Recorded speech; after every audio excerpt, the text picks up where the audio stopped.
मरने के बाद तुलसी और गंगा जल क्यों रखते हैं मुंह में। मित्रों, एक दिन नारद मुनि नारायण नारायण का जाप करते हुए बैकुंठ लोक में आते हैं। फिर नारद मुनि को देख श्री हरि विष्णु और माता लक्ष्मी मुस्कुराते हुए बोले, हे वत्स, आज किस प्रयोजन से बैकुंठ में आना हुआ। तब देवर्ष नारद श्री हरि और माता लक्ष्मी को प्रणाम करते हुए बोले, हे प्रभु, मेरे मन में एक शंका है, कृपया मेरा मार्गदर्शन करे। तब श्री हरि बोले, हे नारद, क्या है तुम्हारा शंका, कृपया बताओ तो तुम्हारे शंका का निवारण करके हमें प्रसन्नता होगी।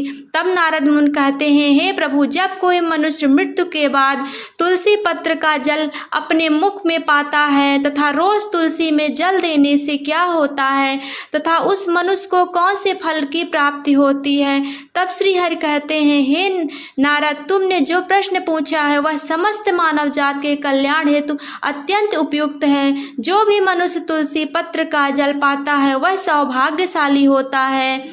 उस व्यक्ति के सारे पाप भी माफ हो जाते हैं और उसे मुक्ति मिल जाती है।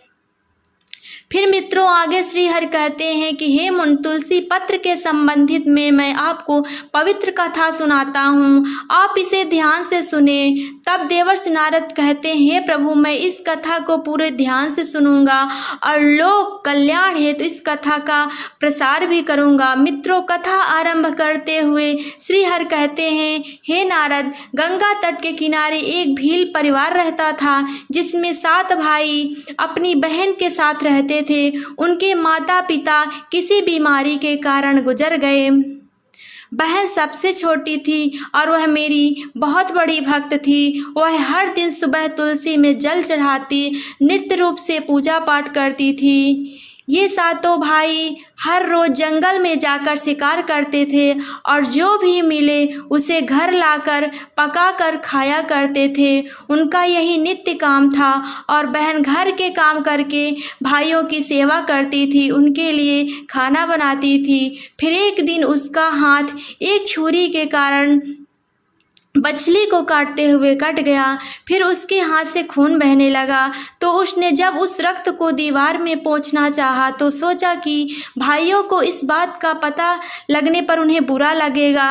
अगर कपड़े में पोंछ लूँगी तो वह भी उनको नज़र से नहीं बच सकता। इसलिए उसने रक्त को मछली की सब्जी में ही मिला दिया और जब रात को भाइयों ने सब्जी को खा लिया तो वे उंगलियां चाटते रह गए। उन्होंने वह खाना बहुत पसंद आया। फिर सबसे बड़े भाई ने बहन से पूछा कि आज खाने में क्या मिलाया जो इतना स्वादिष्ट बन गया है। तो उसने कुछ भी नहीं बताया, किंतु सारे भाइयों के बार बार आग्रह करने के बावजूद भी उसने नहीं बताया। फिर अगले दिन खाने का स्वाद पुराने जैसा ही था, इसलिए बड़े भाई ने बहन को कसम दिलाई कि उस खाने में क्या मिलाया था। तब बहन ने अपने हाथ के रक्त के बारे में उसे बता दिया। फिर मित्रों, श्री हरि कहते हैं, हे नारद, बड़े भाई के कुटिल दिमाग में एक बुरा ख्याल आया कि क्यों न हम अपनी बहन को ही मार कर खा जाएं, क्योंकि उसके रक्त की चंद बूंदें ही इतनी स्वादिष्ट थीं, तो फिर उसका मांस कितना स्वादिष्ट और मुलायम होगा। फिर अगले दिन बड़ा भाई अपनी वह कुटिल योजना सारे भाइयों को बताता है और सबसे छोटे भाई को छोड़ सारे भाई राजी भी हो जाते हैं। तब बड़ा भाई अपनी बहन की हत्या करने की साजिश बना लेता है। मित्रों, फिर श्री हरि कहते हैं, हे नारद, दूसरे दिन वे सभी बहन की शादी कराने हैं दूसरे गांव चलने के लिए मना लेते हैं। फिर वे सभी अपनी बहन के साथ रास्ते की एक छोटी गुफा में ले जाकर उसे बांध देते हैं और उस पर बाणों से वार करना शुरू कर देते हैं। तभी उस स्त्री ने मन ही मन ईश्वर की प्रार्थना करते हुए कहा कि हे प्रभु, अब आप ही मेरी रक्षा करें। तब एक चमत्कार हो जाता है। सबसे बड़ा भाई बाण तो चलाता है लेकिन वह निशाना चूक जाता है, उसका निशाना बार बार चूक जाता है। फिर दूसरे भाई भी एक एक करके बाण चलाते हैं, फिर भी सभी का निशाना चूक जाता है। अंत में सबसे छोटे भाई को बाण चलाने को कहते हैं, किंतु वह मना कर देता है। तब सभी भाई उसे ही जान से मारने की धमकी देते हैं। तो बहन स्वयं मुझसे विनती करती हुई बोली, हे प्रभु, अब आप मेरे छोटे भाई की रक्षा करें और मेरे प्राण ले। ऐसा कहते ही सबसे छोटे भाई का बाण बिना निशाने की ही बहन के सीने को भेद जाता है। तब वे सारे 6 भाई अपनी ही सगी बहन को काट कर पकाते हैं और आपस में परोसते हैं और अंत में सबसे छोटे भाई को उसका सिर खाने को दे देते हैं। वह अत्यंत दुखी होकर मन ही मन बहुत रोता है और उसने अपनी कपड़ों में एक मछली का टुकड़ा छुपा के रखा था, तो उसने उस मछली को ही खाने में मिलाकर खा लिया। खाते समय उसने अपने पात्र के नीचे एक छोटा सा गड्ढा खोदकर उसमें अपनी बहन के सिर और हाथ पैर के टुकड़े डाल दिए। फिर वे सब वहाँ से चले जाते हैं। फिर श्री हरि कहते हैं कि हे नारद, दूसरे दिन छोटा भाई उस जगह पर आकर एक बांस का पेड़ अपनी बहन की याद में लगा देता है और उसे रोजाना पानी देता था। इसी तरह कुछ दिन बीत जाने के बाद एक साधु उस बांस के पास मल मूत्र त्यागने हेतु जाते हैं, तो वहाँ से आवाज़ आती है, हे साधु महाराज, आप इस जगह मल त्याग न करें। तब साधु आश्चर्य में एक बांस के टुकड़े को काटकर अपने साथ रखते हैं और उसकी एक बांसुरी बना लेते हैं। जब भी वह साधु बांसुरी बजाता तो उसमें एक स्त्री की सुंदर गाती हुई आवाज़ आती थी। वह तपस्वी उस बांसुरी को बजाते हुए जीवन यापन करने लगा। कुछ समय बीतने के बाद वे साधु उसी बड़े भाई के घर गए, तो वह बांसुरी बजने के अलावा वह कहने लगी कि इस दुष्ट ने मेरी हत्या की है। ऐसा सुनते ही घर से बड़ा भाई भागते हुए और उसने उस साधु को अपने द्वार से आगे भगाया। फिर आगे श्री हरि कहते हैं, हे नारद, इस तरह वह साधु उन 6 भाइयों के द्वार पर जाता, किंतु वे सभी को वहाँ से भगा देते थे। साधु को तब कुछ हद तक यह बात समझ में आ जाती है कि जिस स्त्री की आत्मा इस बांसुरी में रहती है उसका उन लोगों के साथ जरूर कुछ नाता होगा, किंतु बेचारा साधु उन सभी के साथ कुछ भी नहीं कर सकता था। इसलिए वह फिर अंत में 7वें भाई के द्वार पर जाता है। तभी वह बांसुरी कहती है, यही मेरे प्रिय भाई का घर है। मित्रों, फिर जब घर में बैठे दुखी भाई को अपनी बहन की पुकार सुनाई दी तो वह भागते हुए घर से बाहर आता है, किंतु देखने पर वह देखता है कि एक साधु बांसुरी लेकर द्वार पर खड़ा है। तो साधु ने उस भाई को बताया, यह आवाज़ तुम्हारी बांसुरी से आई है। मित्रों, श्री हरि कहते हैं, हे नारद, वह भाई उस साधु से विनती करते हुए उनसे बांसुरी मांगता है। तब वह साधु उस बांसुरी को 7वें भाई को देता है और वह वहाँ से चला जाता है। फिर वह भाई भी अपनी बहन की आवाज़ वाली बांसुरी बजाता है, तो वह उसे कहती है, हे भाई, मुझे पता है कि तुम मुझसे बहुत प्रेम करते हो, किंतु मेरी मुक्ति के लिए तुम हर दिन घर की तुलसी में जल चढ़ाओ, तब भगवान श्री हरि की पूजा पाठ और नित्य सेवा करो। अपनी बहन की आत्मा की बातों को मानकर वह भाई नृत्य रूप से तुलसी में जल देता, घर में पूजा पाठ करता। फिर श्री हरि कहते हैं, हे मुनि, मैं उस भाई की पूजा पाठ और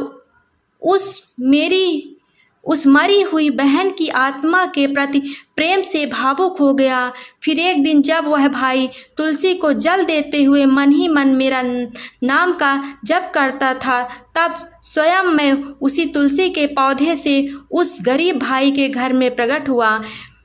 मेरे तुलसी के पौधे से प्रकट होने से वह भाई तुरंत मेरे शरण आया और सच्चे मन से मेरी स्तुति करने लगा। मित्रों, फिर श्री हरि कहते हैं, हे नारद, तब मैंने उस भाई को तुलसी पत्र का जल उस बांसुरी में डालने को कहा और उसने मेरे नाम लेते हुए उस बांसुरी में तुलसी पत्र से जल डाला, तो मेरे आशीर्वाद से उस स्त्री का पुनर्जन्म होकर वह स्वयं उस बांसुरी से बाहर आ गई। तब उन दोनों भाई बहन को मैंने तुलसी के संबंध में महत्वपूर्ण ज्ञान दिया। यह ज्ञान अब आप भी ध्यान से सुन ले। तुलसी को मेरी पत्नी लक्ष्मी का ही रूप माना जाता है। तुलसी में हर रोज जल चढ़ाने से जीवन की सभी परेशानियां दूर होती हैं और सुख शांति आती है और धन का लाभ होता है। तुलसी में जल चढ़ाते समय चंदन का तिलक लगाना शुभ माना जाता है। तुलसी में जल चढ़ाने का सही समय सूर्योदय से लेकर उसके 2 से 3 घंटे बाद तक ही होता है। तुलसी में हमेशा संतुलित मात्रा में ही जल चढ़ाना चाहिए। तुलसी के पौधे में रविवार को जल नहीं चढ़ाना चाहिए। शाम के समय यानी सूर्यास्त के बाद तुलसी के पौधे में दीपक नहीं जलाना चाहिए। मंगलवार को तुलसी में जल देने से विष्णु जी और लक्ष्मी जी दोनों ही प्रसन्न होते हैं। तुलसी को अन्य वनस्पतियों में से शुभ और मंगलकारी माना जाता है। रोज सुबह स्नान के बाद तुलसी में जल अर्पित करने से जीवन का दुर्भाग्य दूर होते हैं। मित्रों, आगे भगवान श्री हरि कहते हैं कि मृत्यु ही जीवन का परम सत्य है। मृत्यु उपरांत व्यक्ति का विधि पूर्वक अंतिम संस्कार करने का विधान है, जिससे उसके शरीर को मुक्ति मिल सके और वह एक शरीर को त्याग कर दूसरा शरीर धारण कर सके। उसी प्रकार से जब व्यक्ति मोक्ष की प्राप्ति करता है तो उसे सभी पापों से मुक्ति मिलती है। मृत्यु के समय मुंह में गंगा जल डालना चाहिए, जिसका कारण है कि गंगा जल कभी खराब नहीं होता और कुछ बूंदें ही मृत्यु उपरांत व्यक्ति के लिए मोक्ष के द्वार खोल देती है। मृत्यु के समय व्यक्ति के मुख में गंगा जल डालने से उसे कई शारीरिक कष्टों से मुक्ति मिल जाती है और आसान मृत्यु मिल जाती है। यदि मृत्यु के समय व्यक्ति के मुंह में तुलसी की पत्तियां रखी जाती हैं तो मरने वाले व्यक्ति की आत्मा को भगवान विष्णु का आशीष प्राप्त होता है और संसार की मोह माया से मुक्ति मिलती है। वहीं नहीं, शरीर के सारे कष्ट दूर हो जाते हैं और आत्मा सभी बंधनों से मुक्त हो जाती है। तुलसी के नाम से ही यमलोक में जो कष्ट देने वाले राक्षस हैं वह शांत हो जाते हैं और यम मार्ग आसान हो जाता है तथा मोक्ष मिलता है। इसीलिए मोक्ष के लिए गंगा जल और तुलसी का सेवन मृत्यु के समय किया जाता है। तो मित्रों, मैं आशा करती हूँ कि आपको यह कथा और जानकारी पसंद आई होगी और यदि इस चैनल को सब्सक्राइब करेंगे तो और अच्छी वीडियो आपको ऐसी ही मिलती रहेंगी।